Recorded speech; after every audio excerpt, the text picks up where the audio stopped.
Welcome to Pentapyramid radio station. I'm Orion. And I'm Iris. So today we're tackling something huge, really. This drive for perfection. It seems to touch almost everything we do. Yeah, it's this really deeply rooted belief, isn't it? That, flawless is the goal. In work, in life, projects, everything. Perfect is what we're told to aim for. But what's really interesting and maybe a bit surprising is this kind of paradox that emerges. The idea that constantly chasing that absolute zero mistake perfection, it might actually be holding us back. Exactly. And that there's real power, like genuine growth, in embracing what might just be good enough. It's a fascinating idea. And our goal here really is to unpack that. Why letting go of perfect isn't, settling for less, but maybe it's the key to actually moving faster, learning more. Right.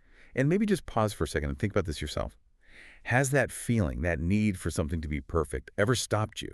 Like stopped you from starting something or sharing an idea or, I don't know, even finishing?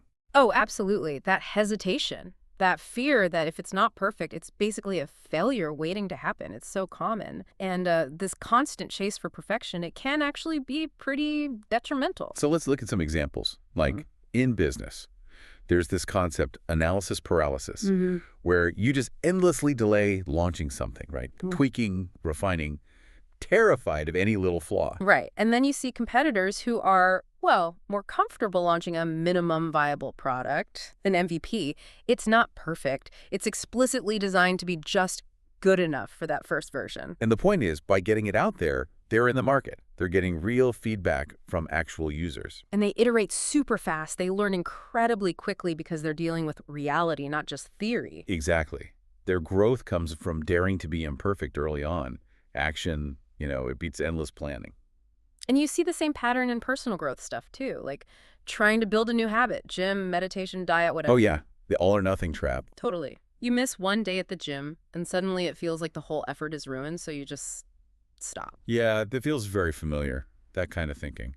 And the good enough way is about, resilience. It's saying, okay, missed today, that's fine, I'll try again tomorrow. Or maybe, yeah, that meal wasn't ideal, but overall this week, I'm heading in the right direction. Right. It's about the trend, not the blip. Precisely. Consistent effort, even if it's a bit flawed sometimes, it builds momentum. It sustains change way better than these intense, perfect or bust attempts that just burn out. Consistency really does beat intensity over time. That makes a lot of sense.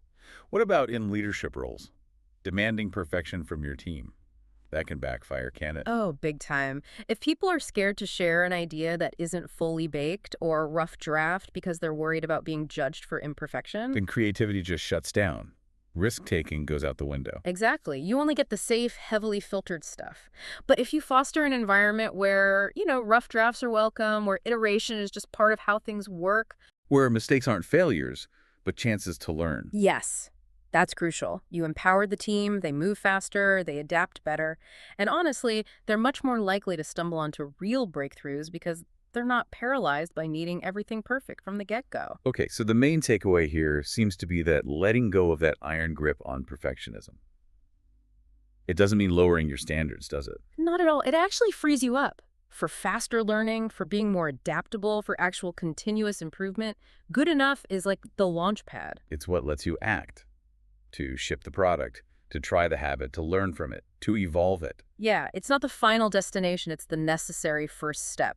And there were some practical tips on how to actually start doing this, right? Yeah, there were. First one was, define done enough.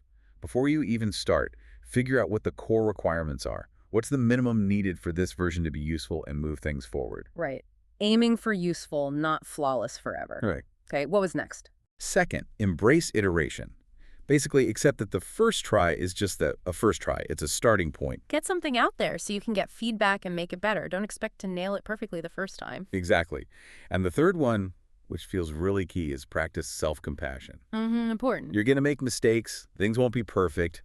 Forgive yourself for those imperfections. Just get back to the effort. That consistent, even flawed effort is what builds real momentum. Way more than waiting for some perfect moment that might never come. Yeah, the real wisdom isn't in reaching some mythical perfect state, but in just giving yourself permission to move forward, learn, and improve along the way, using good enough as the engine. It really unlocks that whole cycle of action and learning. So maybe as we wrap up, here's something to think about. Where in your own life or your work, could that fear of not being perfect, Hmm. where might that be the thing actually stopping you from taking your next important step, that big leap? Yeah, what's just one small thing maybe that you could start or maybe let go of, not by aiming for perfect. But just by aiming for good enough right now. Thank you for exploring that with us today. And to keep up with more conversations like this, make sure you subscribe to Pentapyramid Radio Station. Yeah, and please share your thoughts in the comments. We'd genuinely love to hear what you think.